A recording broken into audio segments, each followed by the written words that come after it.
The beadworking for me began probably in my late teens. I'd spend spring break, summertime in Wisconsin Dells with my uncle and my great aunt, Ruth Cloud. She'd do beadwork at night and she started to show me how to do beadwork.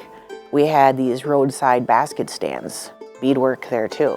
And that's really the only job you had at that time. They kind of saw me as an extra set of hands. My uncle, he would kind of ask me, well, what does that design mean? I couldn't just say, well, you know, she told me to.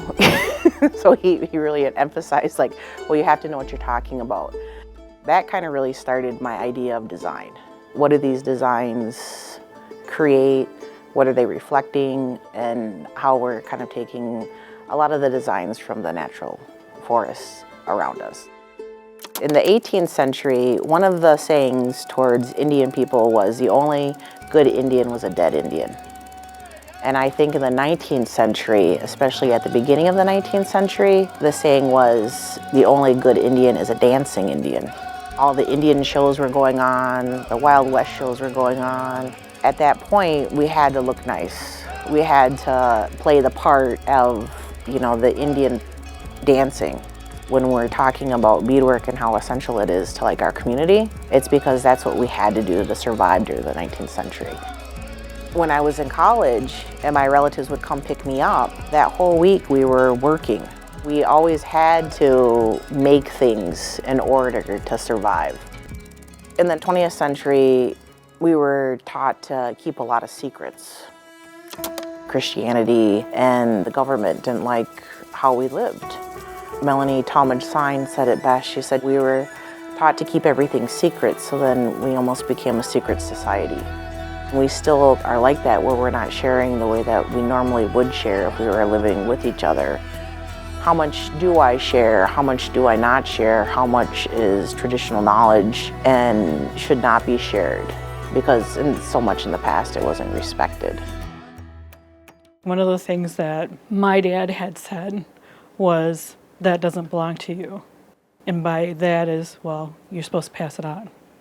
Some people are kind of holding stuff, and I know that is the connection to the things that have happened.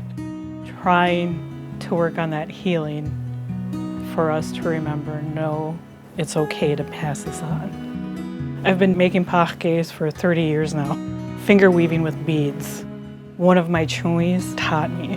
She did the brick stitch and daisy chain. And then a neighbor asked me for pahke work. And I was like, sure, why not? I do some to sell.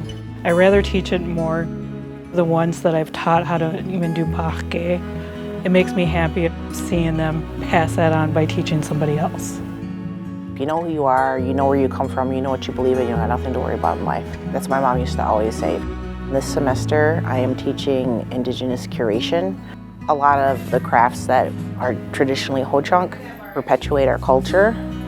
In teaching, if we can give that back to our kids and our community, that's really going to be helpful. To help anybody who wants to really teach their children. You can see that in their self-esteem when they're proud of who they are. Today, Rita Kingswan's going to teach pahke beadwork, but she's going to go ahead and she's going to do like a larger form of beads. The beads that we usually use are extremely small beads. When she's doing the beadworks today, she's going to be using pony beads, and those are much larger beads. Every class is different. There's a lot of people that live in the past, and there's a lot of people that live in the future. We're all supposed to be right here. That's hard for a lot of people. The things that are being held inside, we're not releasing and talking about them anymore. Working on something keeps you here. Thinking about any kind of craft, you gotta be here. Best way to teach beadwork, and I've been able to accomplish that with the students here at Pauliot College, is to give them options. When you see the beads, you get excited because you think, what can I make out of it? It's almost like jewelry in your mind, and you see it like ice cream, and you get excited, and you want to see what you can make out of it. I started out with choosing your beads, sizing your beads, and talking about design. Why are we designing it like this? What does that look like? What does that mean to you? What are you trying to accomplish in your design? And then I kind of explained to them, one of the things that we usually do when we make something, and it's the first time we make something, is we give it away. And right away, they started making lists in their minds of who they could make something for and give it to. Within 2 or 3 weeks, they were making earrings, they were making beaded barrettes on black velvet, and they really got excited about it. I do love teaching it, knowing who I am, where I come from. I would just keep passing those things on, because if you don't pass them on, they die.